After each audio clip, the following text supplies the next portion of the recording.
KITE festival കാണാനുള്ള അതിയായ മോഹം കൊണ്ട് പോയതാണ് ഓൾഡ് ദോഹ പോർട്ടിലോട്ട്. കഴിഞ്ഞ വർഷം സീലിയൻ ബീച്ചിന്റെ അവിടെ നടന്നത് കണ്ടപ്പോൾ തന്നെ ഒരു ആശ്ചര്യം തോന്നിയിരുന്നു. ചെറിയ കുട്ടികൾക്കുള്ള കൗതുകത്തോടെ തന്നെ അതെല്ലാം നോക്കി നിന്നത് ഇപ്പോഴും ഓർമ്മയിലുണ്ട്. ഈ പ്രാവശ്യം പരിപാടിയുടെ അവസാനം പോയതുകൊണ്ടാണോ അറിയില്ല, ഒരുപാട് പട്ടങ്ങൾ പൊട്ടിയോ പറന്നോ പോയിരിക്കുന്നു. കാലാവസ്ഥ അതിമനോഹരം. 14 ഡിഗ്രി, 13 ഡിഗ്രി. 3 മണിക്ക് തുടങ്ങിയാൽ 10 മണിവരെ ഉണ്ട് പ്രോഗ്രാം. എന്നാൽ തണുത്ത കാറ്റ് സഹിച്ച് അവിടെ കുറച്ചു നേരം നിന്നപ്പോഴേക്കും ഐസായി മരവിച്ചു പോയിരുന്നു കൈയും കാലും.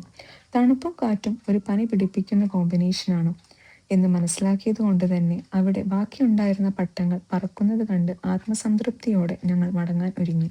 എനിക്ക് പട്ടത്തെക്കാട്ടിലും അവിടെ ആസ്വദിക്കാൻ പറ്റിയത് ഓൾഡ് ദോഹ പോർട്ടിന്റെ ഭംഗിയായിരുന്നു.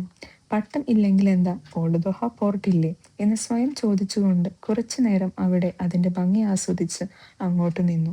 പലതരം ബിൽഡിങ്ങുകൾ പലതരം നിറത്തിൽ പൊതിഞ്ഞു കിടക്കുന്നു. എന്തൊരു മനോഹാരിത നിറഞ്ഞൊരു കാഴ്ച!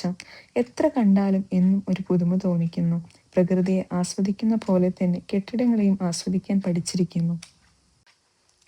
മരുഭൂമിക്കും കടലിനും നടുക്കായത് കൊണ്ടാണെന്ന് തെറ്റിദ്ധരിക്കുകയൊന്നും വേണ്ടാട്ടോ.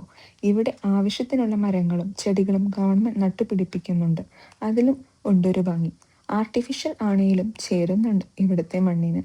വിഷയത്തിൽ നിന്ന് ചെറുതായി ഒന്ന് തെന്നി മാറി വീണ്ടും ഓൾഡ് ദോഹ പോർട്ടിലോട്ട് തന്നെ തിരിച്ചു വരാം. കുറച്ചു നേരം അവിടെ തന്നെ നിന്നുകൊണ്ട് ആ കാഴ്ചകൾ എല്ലാം കണ്ട് കാർ പാർക്കിങ്ങിലോട്ട് പോയി.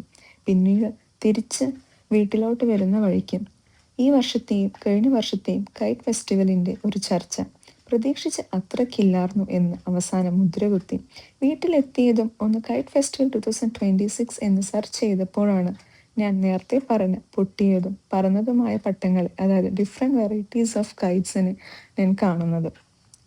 കുറച്ച് നിരാശപ്പെട്ടെങ്കിലും പരിഭവം ബോധിപ്പിച്ചുകൊണ്ട് തന്നെ ഓൾഡ് ദോഹ പോർട്ടിനെ ചിന്തിച്ച് കണ്ട ആ മനോഹരമായ കാഴ്ചകൾ വീണ്ടും ഓർത്തുകൊണ്ട് ഞാൻ സ്വയം ആശ്വസിച്ചു.